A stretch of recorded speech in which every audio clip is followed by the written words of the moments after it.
I produced this video last week and my computer ate it, so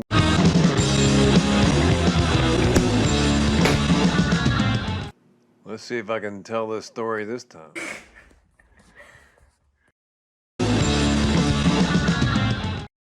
By their very nature, a professional fighter has to fight. They only have a 5 to 10 year window in which to apply their trade at any kind of level that'll pay them well. Inactivity is terrible for heavyweights. The only real way for a professional to grow and improve is to fight. At this point in their careers, Ali and Frazier needed each other for relevance, for paydays. I don't think either one of them had a taste for war like they did in the first fight. The fire, the anger just wasn't there. The brain trust on both sides had had plenty of time to study the problem. This is what I love, watching the films, seeing what they saw, studying the tactics, and then seeing how it all played out.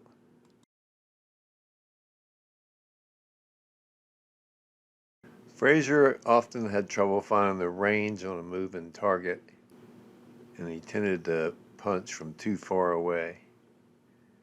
He needed his man with his back against the ropes where he could set and get his punches off and the other guy couldn't move. Angelo had had Ellis spin to his left, around Joe Frazier's right hand. But Customato, when he trained Buster Mathis, had tried something different.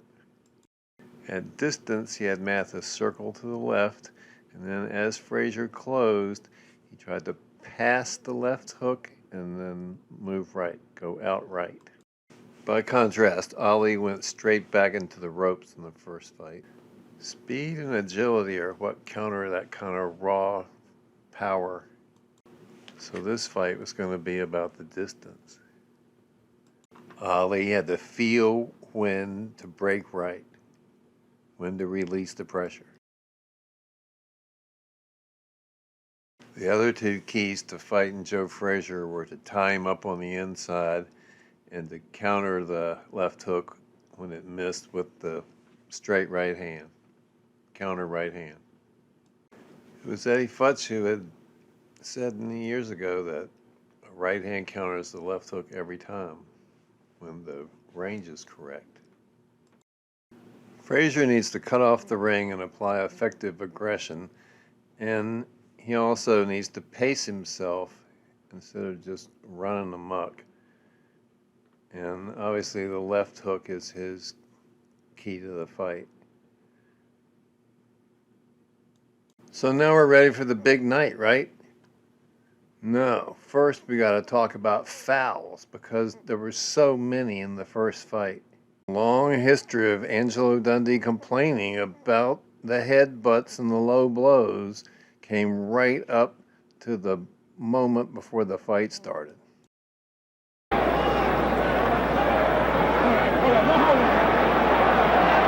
there's what Ellis and Dundee complained about and Perez is warning Frazier about before the fight, the butting. In fact, at the weigh-in today, Ellis said, "Don't butt me or I'll put you out early."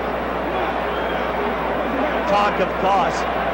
Put Frazier out anytime he could. Another warning from referee Perez to Frazier for the butting. So far, Ellis has been making the fight his way in the center of the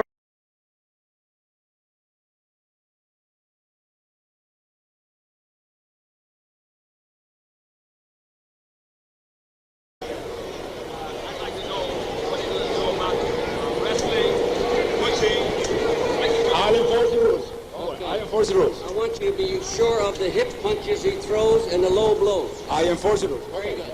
Good luck to the They were the respective managers talking. First Eddie Futch for Frazier, then Angelo Dundee for Ali.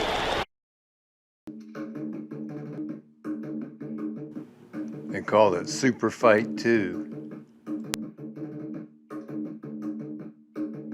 Now Now it's 1974 and another Monday night in Madison Square Garden for the rematch, but somehow it just doesn't feel the same. It doesn't have the same electricity. Since losing to Frazier, Ali had 13 fights and won them all. Frazier had 4 fights, one of which was getting smashed by George Foreman. Ali, during this comeback, found his rhythm, got the rust off, and got his legs back underneath him. We're waiting for the bell for round 1, and there it is, and here's Don Dumpy. Thank you, Van Patrick. Smoke and Joe pouring in.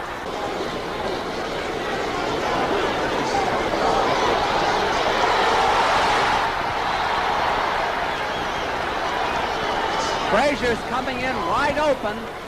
Wide open.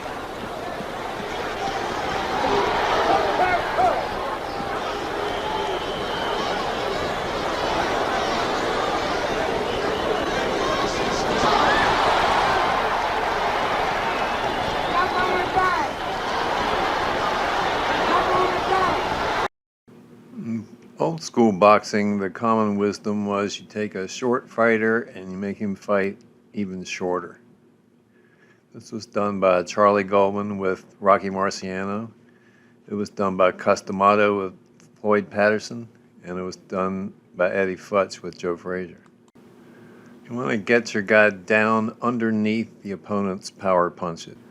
The problem is you're fighting men that weigh 20 to 30% more than you do, and when you're bent over to get in that low crouch, then they lean on you and pull on your neck, and it eventually ends up with a low back injury, either sacroiliac or a ruptured disc.